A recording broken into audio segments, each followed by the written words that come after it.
Hello, എല്ലാവർക്കും ഒരു പുതിയ വീഡിയോയിലേക്ക് സ്വാഗതം. അപ്പോൾ ഗാർഡൻ റിനോവേഷൻ്റെ അടുത്ത പാർട്ടാണ് കേട്ടോ. അപ്പോൾ ഇന്ന് നമ്മൾ റിനോവേറ്റ് ചെയ്യാൻ പോകുന്നത് ഈ ഒരു കുഞ്ഞു ഭാഗമാണ്. ഇവിടെ ആകെ വൃത്തികേടായിട്ടിരിക്കുന്നത് നമ്മുടെ കോളാമ്പിയുടെ അതുമേ മുഴുവൻ മണി പ്ലാന്റ് പടർന്നിട്ടുണ്ട്, അതുപോലെ മോർണിംഗ് ഗ്ലോറി പടർന്നിട്ടുണ്ട്, താഴെ പുല്ല് ഉണ്ട്, പുല്ലൊക്കെ വല്ലാണ്ട് വലുതായിട്ടുണ്ട്. അപ്പോൾ എൻ്റെ മനസ്സിലുള്ള ഒരു ഐഡിയ എന്ന് വെച്ചാൽ നമ്മളിപ്പോൾ ഇവിടുത്തെ ഈ പുല്ല് പറിച്ചു കളഞ്ഞിട്ട് പകരം നീഡിൽ ഗ്രാസ് ആണ് വെക്കുന്നത്. നീഡിൽ ഗ്രാസ് ആകുമ്പോൾ നമുക്ക് വെട്ടിക്കളയേണ്ട ആവശ്യമൊന്നുമില്ല. അത് ആ നിശ്ചിത പരിധിയുടെ ഉള്ളിലേ വളരുന്നുള്ളൂ. വല്ലാണ്ട് ഇതുപോലെ തന്നെ നമുക്ക് മാസത്തിലോ അല്ലെങ്കിൽ ആഴ്ചയിലോ ഒന്നും വെട്ടി കൊടുക്കേണ്ട കാര്യമില്ല കേട്ടോ. അപ്പോൾ ഈ ഗ്രാസിനെ നമ്മൾ എന്ത് ചെയ്യണം എന്ന് വെച്ചാൽ ആഴ്ചയിലെങ്കിലൊക്കെ ഒന്ന് വെട്ടി പുറത്തേക്ക് എക്സ്ട്രാ നീണ്ടു നിൽക്കുന്നതൊക്കെ വെട്ടിക്കളഞ്ഞാലേ ആ ഭാഗം നല്ല ഭംഗിയാവുള്ളൂ. അപ്പോൾ ഞാൻ ഈ ഭാഗത്തെ മണ്ണൊക്കെ മാറ്റാണ് കേട്ടോ. നമ്മുടെ ഈ മണ്ണ് എന്ന് പറഞ്ഞു കഴിഞ്ഞാൽ നല്ല വളക്കൂറുള്ള മണ്ണാട്ടോ, നല്ല കറുത്ത മണ്ണ്. അതുകൊണ്ട് തന്നെ ചെടികളൊക്കെ നന്നായിട്ട് വളരും. അപ്പോൾ അവിടെ നമ്മൾ വച്ചിരിക്കുന്നത് ഒരു മഞ്ഞച്ചെടി ഉണ്ട്, 2 ചൈന ഡോളുണ്ട്, അതുപോലെ തന്നെ ഞാൻ മുകളിലേക്ക് കടത്തി വിട്ടിരിക്കുന്ന ഒരു കടലാസ് റോസിൻ്റെ ചട്ടിയുണ്ട് കേട്ടോ. അപ്പോൾ നമ്മൾ അവിടുത്തെ മോർണിംഗ് ഗ്ലോറി ഒക്കെ വെച്ച് കൊടുത്തിരിക്കുന്നതിനൊക്കെ അവിടെ നിന്ന് എടുത്ത് മാറ്റുക. കാരണം മോർണിംഗ് ഗ്ലോറിക്ക് പടരാനായിട്ട് ഞാൻ 2-3 കോലൊക്കെ വെച്ച് കൊടുത്തത് തന്നെ നല്ല വൃത്തികേടായിട്ടിരിക്കണേ. നിറച്ച് പൂവുണ്ടായിരുന്നപ്പോൾ എനിക്ക് ആ കോലിൻ്റെ വൃത്തികേടൊന്നും തോന്നിയായിരുന്നില്ല. പക്ഷേ ഇപ്പോൾ പൂവൊന്നും ഇല്ലാണ്ടായപ്പോൾ അത് വൃത്തികേടായിട്ടിരിക്കണേ. കണ്ടോ, ഞാൻ പറഞ്ഞില്ല പിന്നിലുള്ള ഐവി പ്ലാന്റൊക്കെ ഇങ്ങോട്ട് പടർന്ന് തുടങ്ങിയിട്ടുണ്ട്. അപ്പോൾ ഈ മതിലും ആ ഐവി പ്ലാന്റിൻ്റെ പച്ചപ്പ് നിറയും ചൈന ഡോളിൻ്റെ പച്ചപ്പും നീഡിൽ ഗ്രാസിൻ്റെ പച്ചപ്പും ആകുമ്പോൾ ആ ഭാഗം എന്ന് പറയുമ്പോൾ ഒരു കൊച്ചു തുരുത്ത് മാതിരി നല്ല ഭംഗിയാവട്ടെ. അതാണ് എൻ്റെ ഉദ്ദേശം. അതുപോലെ തന്നെ നമ്മുടെ കോളാമ്പി സ്റ്റാൻഡിലും നല്ല ഒരു മണി പ്ലാന്റ്, പച്ച മണി പ്ലാന്റ് പടർന്നിട്ടുണ്ട് കേട്ടോ.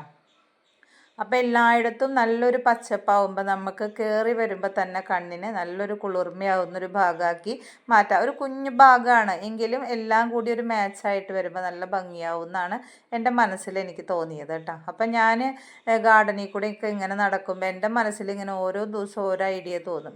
ഇങ്ങനെ ചെയ്യാം, അതിങ്ങനെ ചെയ്യാമെന്നൊക്കെ തോന്നും. ആ ഐഡിയകൾ ഞാൻ പിന്നെ അത് പ്രാവർത്തികമാക്കുകയാണ് ചെയ്യുന്നത് കേട്ടോ.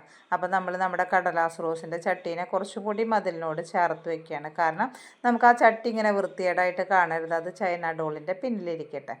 അപ്പം നമ്മൾ ഇങ്ങനെ പണിയെടുക്കണതിൻ്റെ ഇടയിൽ അമ്മണി ചേച്ചി റോട്ടിൽ കൂടെ പോകുമ്പോൾ കണ്ടുകൂട്ടാം. ഇത് ഒരു 10-70 വയസ്സ് കഴിഞ്ഞ ഒരാളാണ്, എങ്കിലും സ്വന്തം അധ്വാനം കൊണ്ട് ജീവിക്കുന്ന ഒരാളാണ് കേട്ടോ. അപ്പോൾ അങ്ങനെയുള്ള സ്ത്രീകളോടൊക്കെ എനിക്ക് ഭയങ്കര ബഹുമാനമാണ്. കാരണം സ്വയം പണിയെടുത്ത് ആ കാശ് കൊണ്ട് കുടുംബത്തിനെ സഹായിച്ച് അവരോരും ജീവിക്കുന്നവരെ കാണുമ്പോൾ എനിക്ക് അവരോട് ഭയങ്കര ബഹുമാനമാണ് കേട്ടോ.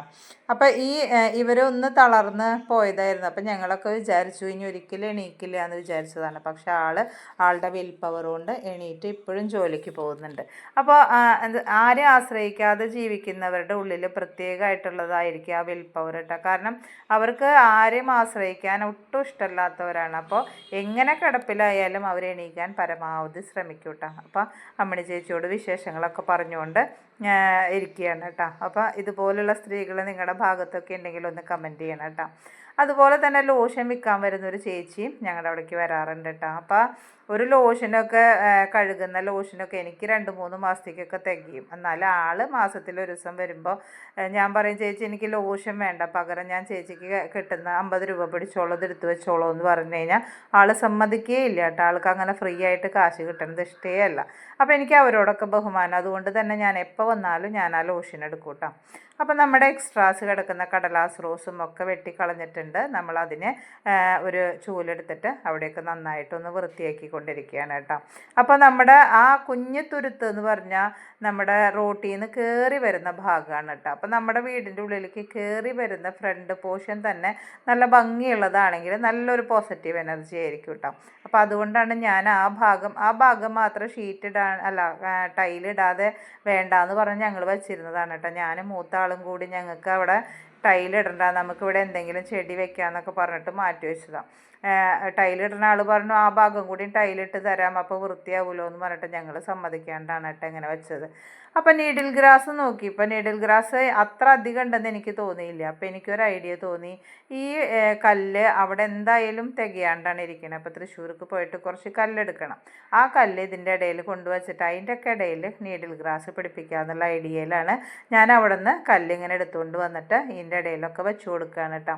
അപ്പോൾ ഈ കല്ലിൻ്റെ ഭംഗിയും അതിൻ്റെ ഇടയിൽ നീഡിൽ ഗ്രാസിൻ്റെ പച്ചപ്പും കൂടി വരുമ്പോൾ ഒത്തിരി കൂടി മനോഹാരിത കൂടുന്നുള്ള ഒരു തോന്നലിലാണ് ഞാൻ ഇങ്ങനെയൊക്കെ ചെയ്യണത്. എനിക്കിങ്ങനെയൊക്കെ ഓരോ പൊട്ടത്തരങ്ങളൊക്കെ ഇടയ്ക്കിടയ്ക്ക് ഓരോന്നിങ്ങനെ ഞാൻ ഗാർഡനിലൂടെ നടക്കുമ്പോൾ ഓരോരോ മാറ്റങ്ങൾ എൻ്റെ മനസ്സിൻ്റെ ഉള്ളിൽ തന്നെ വരും കേട്ടോ.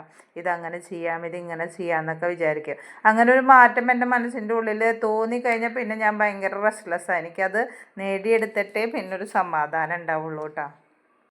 അപ്പോൾ ഞാൻ വിചാരിച്ചു എന്തായാലും തൃശ്ശൂർ പോയി കുറച്ച് കല്ല് വാങ്ങണം. അപ്പോൾ കുറച്ചധികം കൂടി വാങ്ങിക്കഴിഞ്ഞാൽ ഈ ഭാഗം കൂടി അങ്ങോട്ട് വൃത്തിയായി അതിൻ്റെ ഉള്ളിൽ ആ നീഡിൽ ഗ്രാസൊക്കെ അങ്ങോട്ട് മുളച്ച് കഴിഞ്ഞാൽ നല്ല പച്ചപ്പും ഗ്രൗണ്ടിലും പച്ചപ്പ്, മതിലുമ്മയും പച്ചപ്പ്, അതുപോലെ തന്നെ ചൈന ഡോളിൻ്റെ പച്ചപ്പും നമ്മുടെ കോളാമ്പീമ കയറിയിരിക്കുന്ന മണി പ്ലാന്റിൻ്റെ പച്ചപ്പൊക്കെ കൂടി നല്ല ഭംഗിയും. അത് കഴിഞ്ഞ് എൻ്റെ മനസ്സിലൊരു ചിന്തയുണ്ട്, ഒരു മണ്ണ് കൊണ്ടുള്ള ഒരു രൂപവും ആ മതിലുമ്മ വെക്കണം എന്നുള്ളൊരു ചിന്തയുണ്ട്. പക്ഷേ മതിൽ സ്ക്രൂ ചെയ്ത് കഴിഞ്ഞാൽ എന്താവും എന്നുള്ളത് അറിയാത്തതുകൊണ്ട് ഞാനിങ്ങനെ പതുക്കെ നിൽക്കുകയാണ്. അതായത് ഒരു മണ്ണിൻ്റെ ഒരു പെണ്ണിൻ്റെ പ്രതിമയോ അങ്ങനെ എന്തെങ്കിലും വെച്ചിട്ട് ആ പുല്ല് അതൊഴിച്ചിട്ടുള്ള ബാക്കി ഭാഗത്ത് 2 പ്രതിമ അങ്ങനെ വെക്കണം എന്നൊക്കെ ആശയുണ്ട്. നോക്കിയിട്ട് നമുക്ക് തരം പോലെ അതും ചെയ്യണം കേട്ടോ. അപ്പം ഞാനിങ്ങനെ കുറേശ്ശെ കല്ലുകൾ എടുത്തുകൊണ്ട് വന്നിട്ട് ഇങ്ങനെ ആ ഭാഗമൊക്കെ നിറച്ചുകൊണ്ടിരിക്കുകയാണ് കേട്ടോ. ഇതൊക്കെ ചെയ്യുമ്പോഴും നമുക്ക് ചിലപ്പോൾ കയ്യും കാലൊക്കെ വേദന ഉണ്ടാവട്ടെ, എന്നാലും ഞാനത് എനിക്ക് ഭയങ്കര സമാധാനക്കേടാണ് വിചാരിച്ചൊരു കാര്യം ചെയ്യാൻ പറ്റിയില്ലെങ്കിൽ. അപ്പം നമ്മളിത് ആ കല്ലിനെയൊക്കെ ഇങ്ങനെ ആ കുഞ്ഞ് ഏരിയയിൽ അതിൻ്റെ ഇടയിൽ ഫിക്സ് ചെയ്ത് വെച്ചിട്ടുണ്ട്. അതിൻ്റെ ഇടയിലൊക്കെ കുഞ്ഞു കുഞ്ഞു സ്പേസ് ഉണ്ട്. അപ്പോൾ എൻ്റെ വിചാരം പേൾ ഗ്രാസ് എന്ന് പറയുന്നത് വളരെ കുറവേ ഉണ്ടാവുള്ളൂ എന്ന്. പക്ഷേ ഒരു 5-6 കട ഉണ്ടായിരുന്നുള്ളൂ വെച്ചാൽ ഓരോ കടയിൽ 5-10 തൈ ഉണ്ടായിരുന്നു കേട്ടോ. അപ്പോൾ അതുകൊണ്ട് അത്യാവശ്യം വലിയ കുഴപ്പമില്ലാണ്ടൊക്കെ എനിക്ക് ആ നീഡിൽ ഗ്രാസ് വെക്കാനായിട്ട് സാധിച്ചിട്ടുണ്ട് കേട്ടോ. അപ്പം നിങ്ങൾക്ക് നീഡിൽ ഗ്രാസ് കുറേ വലിയ ഏരിയയിൽ വെക്കണമെന്നുണ്ടെങ്കിൽ നിങ്ങളൊരു 5-6 നീഡിൽ ഗ്രാസ് വാങ്ങിയിട്ട് ഇങ്ങനെ നല്ല ലൂസായിട്ടുള്ള മണ്ണിൽ വെച്ച് കൊടുക്കാം. ഒരു 5-6 മാസമൊക്കെ കഴിയുമ്പോൾ 5-6 എണ്ണത്തിൽ നിന്ന് നിറച്ച് നീഡിൽ ഗ്രാസ് നമുക്ക് കിട്ടും കേട്ടോ. അപ്പോൾ അത് ആവശ്യമുള്ളൊരു കുഞ്ഞ് ഏരിയയിലൊക്കെ നമുക്ക് ഇങ്ങനെ പതുക്കെ വെച്ച് കൊടുക്കാം. അപ്പോൾ ഇത് നന്നായിട്ട് പിടിച്ചു കഴിഞ്ഞാൽ എനിക്ക് നമ്മുടെ ചൈന ഡോൾ വെച്ചിരിക്കുന്ന ഫ്രണ്ട് ഭാഗത്തും എനിക്ക് ഈ നീഡിൽ ഗ്രാസ് തന്നെ പിടിപ്പിക്കണമെന്നുണ്ട് കേട്ടോ. കാരണം ഇത് ഭയങ്കര മെയിൻ്റനൻസ് ഫ്രീ ആണ്. നമുക്ക് ഇടയ്ക്കിടയ്ക്ക് വെട്ടി നിർത്തുകയോ ഒന്നും വേണ്ട. മറ്റേതൊക്കെ പേൾ ഗ്രാസൊക്കെ നമ്മളിങ്ങനെ വെട്ടി നിർത്തണം, അത് വലിയ മെനക്കെടാം. ഇതാവുമ്പോൾ ഇതിങ്ങനെ പടർന്ന് വരികയുള്ളൂ, നമുക്ക് ഒന്നും വെട്ടിക്കളയേണ്ട കാര്യമില്ല. നല്ല പച്ചപ്പാണ്, പിന്നെ മണ്ണ് ഒട്ടും കാണില്ല. അങ്ങനെയൊക്കെയുള്ള നല്ല ഗുണങ്ങളുള്ള നല്ലൊരു ഗ്രാസാണ് കേട്ടോ. പിന്നെ വലിയ വെയിലില്ലെങ്കിലും ഇത്തിരി തണലത്താണെങ്കിലും അവ നല്ല ഭംഗിയായിട്ട് നിൽക്കും കേട്ടോ. അപ്പം നിങ്ങളുടെ വീട്ടിൽ ഇങ്ങനെ ഒരു കുഞ്ഞ് ഏരിയ ഒക്കെ ഉണ്ടെങ്കിൽ നമ്മൾക്ക് ഇങ്ങനെ കുറച്ച് നീഡിൽ ഗ്രാസ് വാങ്ങി വെച്ച് ഒന്ന് പിടിപ്പിച്ച് നോക്കൂ കേട്ടോ. അപ്പം നല്ല ഭംഗിയായിരിക്കും നീഡിൽ ഗ്രാസ്. അപ്പോൾ ഇതിൻ്റെ ഉള്ളിലൊക്കെ നമുക്കിപ്പോൾ കല്ലൊക്കെ ഉള്ളത് കൊണ്ട് തന്നെ ഒരു കൂണോ അങ്ങനത്തെയൊക്കെ എന്തെങ്കിലുമൊക്കെ വയ്ക്കുകയാണെങ്കിൽ കുറച്ചും കൂടി ഭംഗിയാവും. ഇപ്പോൾ ഈ മതിലൊക്കെ വൃത്തികേടായതുകൊണ്ടാണ് നമുക്ക് ഇത്തിരി അഭംഗി തോന്നുന്നത്. ഇനി ആ ivy പ്ലാന്റൊക്കെ നിറഞ്ഞ് മതിലൊക്കെ നിറഞ്ഞ് ആ മതിലും പച്ചപ്പൊക്കെ ആയിട്ട് വരുമ്പോൾ നല്ല ഭംഗിയായിരിക്കും കേട്ടോ. അപ്പം ഞാൻ വച്ച കുറേ വെള്ളാരം കല്ല് വെച്ചിട്ടുണ്ടായിരുന്നു. പക്ഷെ അത്ര അധികം ഒന്നും വേണ്ടായിരുന്നില്ല. കാരണം എന്താ വെച്ചാൽ നമുക്ക് നീഡിൽ ഗ്രാസ് അത്യാവശ്യത്തിനിടയിൽ വെക്കാനുള്ളത് കിട്ടിയിട്ടുണ്ട്. ഇനി നമുക്ക് എന്ത് ചെയ്യാന്ന് വെച്ചാൽ നീഡിൽ ഗ്രാസ് നന്നായിട്ട് വളരുമ്പോൾ വേണമെങ്കിൽ നമുക്ക് ഈ കല്ലുകളെ അവിടെ നിന്ന് എടുത്ത് മാറ്റിയിട്ട് കംപ്ലീറ്റ് നീഡിൽ ഗ്രാസ് മാത്രമാക്കിയിട്ട് മാറ്റാട്ടോ. അപ്പോൾ എനിക്ക് നീഡിൽ ഗ്രാസ് ഭയങ്കര ഇഷ്ടമാണ്. കാരണം നല്ല ഭംഗിയാണ്, അതൊരു ഏരിയയിൽ മുഴുവൻ നിറഞ്ഞു കഴിഞ്ഞാൽ എക്സ്ട്രാ ആയിട്ട് ഇങ്ങനെ പുറത്തേക്കും പോകില്ല. അതിങ്ങനെ നിറഞ്ഞ് നിൽക്കുന്നല്ലാതെ നമുക്ക് വെട്ടിക്കളയാനുള്ള ബുദ്ധിമുട്ടുമില്ല കേട്ടോ. അപ്പോൾ നീഡിൽ ഗ്രാസ് വെക്കാൻ ആഗ്രഹമുള്ളവരൊക്കെ ഒന്ന് വെച്ച് നോക്കും. ഞാനിങ്ങനെ എടുക്കുമ്പോൾ അതിൻ്റെ വേര് നിറച്ചുണ്ടാവും. ആ വേര് കടക്കിയെന്നൊക്കെ മുറിച്ച് കളഞ്ഞിട്ടാണ് ഞാൻ വീണ്ടും വെച്ച് കൊടുക്കുന്നത് കേട്ടോ. അപ്പോൾ കുറച്ച് നീഡിൽ ഗ്രാസ് കൊണ്ട് തന്നെ നമുക്ക് ഈ വെള്ളാരം കല്ലിൻ്റെ ഇടയിലുള്ള ഭാഗമൊക്കെ ഫില്ല് ചെയ്യാനായിട്ട് സാധിച്ചിട്ടുണ്ട് കേട്ടോ. ഇപ്പം നിങ്ങൾക്ക് കൂടുതൽ ചെടികളൊക്കെ വെച്ച് പിടിപ്പിക്കാൻ പറ്റിയ സമയമാണ് കേട്ടോ. മഴ വല്ലാണ്ടില്ലാത്ത ഭാഗത്തേക്ക് കുറച്ച് ചട്ടികളൊക്കെ വെച്ച് കൊടുത്തിട്ട് നിങ്ങൾക്ക് ചെടികളൊക്കെ നട്ടുപിടിപ്പിക്കാവുന്നതാണ്. അപ്പോൾ നമുക്കൊരു വേനൽക്കാലം വരുമ്പോഴൊക്കെ നന്നായിട്ട് നല്ല ചെടികളൊക്കെ നമ്മുടെ വീട്ടിലുണ്ട് എന്നുള്ള ഒരു ഇതിലേക്ക് എത്തിക്കാൻ സാധിക്കും കേട്ടോ. അപ്പോൾ ഞാനും എപ്പോഴും ഇങ്ങനെയാണ് ചെയ്യുക. ഞാൻ കൂടുതലായിട്ടും ഈ മഴക്കാലത്ത് എനിക്ക് തോന്നുന്ന ചെടികളൊക്കെ ഞാൻ അവിടെ ഇവിടെയും കുത്തിവെക്കും കേട്ടോ. ഇപ്പം എനിക്ക് കുത്തിവെച്ച് ഇനി കാണുമ്പോൾ എനിക്കൊരു ആക്രാന്ത ചെടികൾ അത് കുത്തിവെക്കാന്നൊക്കെ തോന്നും. പിന്നെ ഞാൻ ആലോചിക്കുന്നത് എവിടെ വെക്കാനാണ് ഈ കുത്തിവെക്കണേ. കാരണം കംപ്ലീറ്റ് ഏതാണ്ടൊക്കെ ഫില്ലായി കഴിഞ്ഞു. ഇനി നമുക്ക് കൂടുതലായിട്ട് വെക്കാനുള്ള സ്ഥലമൊന്നുമില്ല. ഞാൻ ബുദ്ധൻ്റെ മരത്തിൻ്റെ ചോട്ടിൽ നിന്ന് നീഡിൽ ഗ്രാസ് പറിക്കണേൻ്റെ വീഡിയോ എടുത്തു എന്നാണ് വിചാരിച്ചിട്ടാ. പക്ഷേ വീഡിയോ ഓൺ ആയിരുന്നില്ല.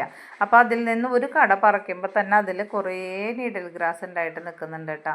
അപ്പോൾ നീഡിൽ ഗ്രാസ് ഇങ്ങനെയൊക്കെ നമുക്ക് ഒഴിവുള്ള സ്ഥലങ്ങളിലൊക്കെ വെച്ച് കൊടുത്തു കഴിഞ്ഞാൽ നമ്മൾ ആദ്യം തന്നെ ഏത് ഏരിയയിലാണ് വെക്കേണ്ടതെന്നൊന്ന് നോക്കി വെക്കുക. എന്നിട്ട് കുറച്ച് നീഡിൽ ഗ്രാസ് വാങ്ങിയിട്ട് അതിങ്ങനെ അവിടെ ഇവിടെയൊക്കെ ആയിട്ട് വെച്ച് കൊടുക്കുക.